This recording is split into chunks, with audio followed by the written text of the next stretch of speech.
I wanted to talk you through my thinking about this box. Oops, as I highlight everything. This evaluation box, as this is really where you need to move your thinking towards your ability to take the ethos, the pathos, the logos, and to take the rhetorical devices and to take the word choice and then to make inferences and to think through how those work together to strengthen the argument. And I know that this is the hardest task because it's not easy for me. It requires thought, it requires inferencing. And so I'm just going to share with you my thinking in response to MLK's letter from Birmingham jail in terms of 4 things. So the first comment that I made here is a response to a rhetorical device. And so we talked about the fact that Martin Luther King Jr. makes this allusion to the Apostle Paul, who's a very prominent figure in the Bible. And to me, this allusion is really effective because it appeals to Paul's entire audience.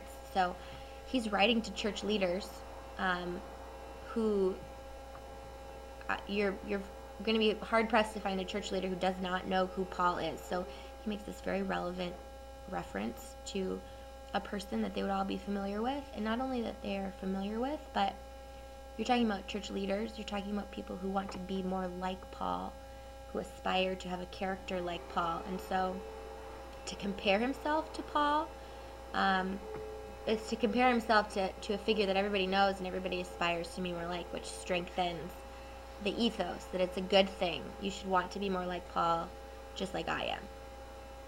So this allusion here strengthens the ethos, which then strengthens the overall argument.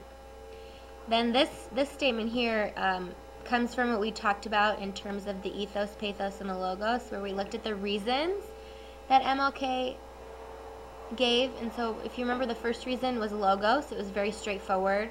This is why I'm here. They invited me. The second was ethos. It's right that I'm here. Injustice is here. This is the right place to be. And the last was an ethos, pathos. So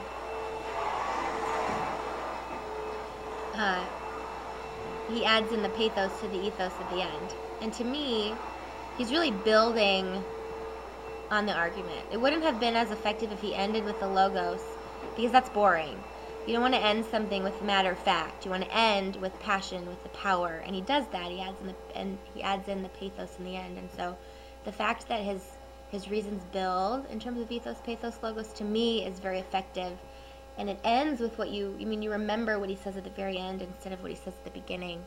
And each reason sort of builds on the one prior. With that, if you notice where he places most of his repetition, his parallelism, it all comes in that last paragraph. And to me, parallelism adds rhythm, and rhythm adds emotion and power. And so this last paragraph in the text is really the most powerful because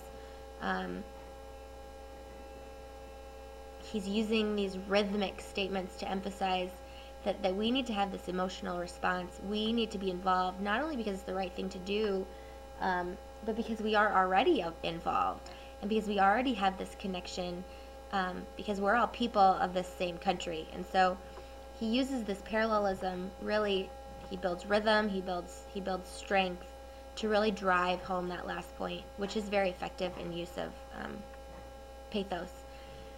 And then the last thing I pulled out was just this phrase here, this cognizant of interrelatedness. And to me, his word choice, if I'm talking about thinking about word choice, when I think about a black man living in the South in this time period, I imagine that he was viewed as very unintelligent and not like he didn't have much to offer. And so he uses these big words, these very intelligent words, I think, to add to his ethos, to show that he has credibility, that he is intelligent, and he's not going away. I know what I'm talking about. I can say it well, and we're going to keep fighting this battle.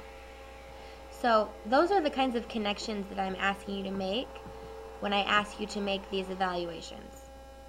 To make connections between the rhetorical devices and the word choice and the ethos, pathos, logos. And what does that do to strengthen this? And the last thing I would point out is that you have to keep the audience in mind, because the audience is key in terms of how and why there's a strong effect in the overall words. So hopefully that helps. It looks different with every text, but it's the same kind of thinking that needs to be put into place in all the contexts.